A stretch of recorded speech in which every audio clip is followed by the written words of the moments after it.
আমি নতুন চাকরি পাচ্ছি, পুলিশের চাকরি পাচ্ছি। কই তুই কি করিস বাজান? তুই পুলিশের চাকরি পাচ্ছু? হ্যাঁ, আমার শুনে আত্মাটা জুড়ে গেল বাজান। আমার কত স্বপ্ন ছিল তুই একটা চাকরি করবো, সরকারি চাকরি করবো। যাক বাজান, আমি খুব খুশি হচ্ছি বাজান তুই চাকরি পাচ্ছু। আব্বা, ওই আমাদের বাড়ির পাশে যে টয়লেট মোড় আছে না, রাস্তা, এই রাস্তায় আজকে আমি ডিউটি করতেছি, তুমি আসো দেখা করে যাও।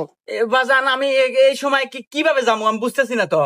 আরে আব্বা, আমার মোটর সাইকেল আছে না, ওই মোটর সাইকেল বাইরে টান দিয়ে আসো, এই যে টয়লেট মোড়ের রাস্তা, এই রাস্তায় আসো, দেখা করি, কথা কই তোমাদের। আচ্ছা আচ্ছা বাবা, ঠিক আছে, আমি এখনই আসতেছি।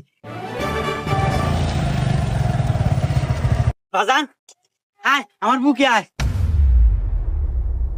আব্বা, বুয়ে পড়ে যাইতেছি, তুমি মোটর সাইকেল নিয়ে পারাইছো, তোমার মাথায় হেলমেট নাই, 500 টাকা জরিমানা দাও।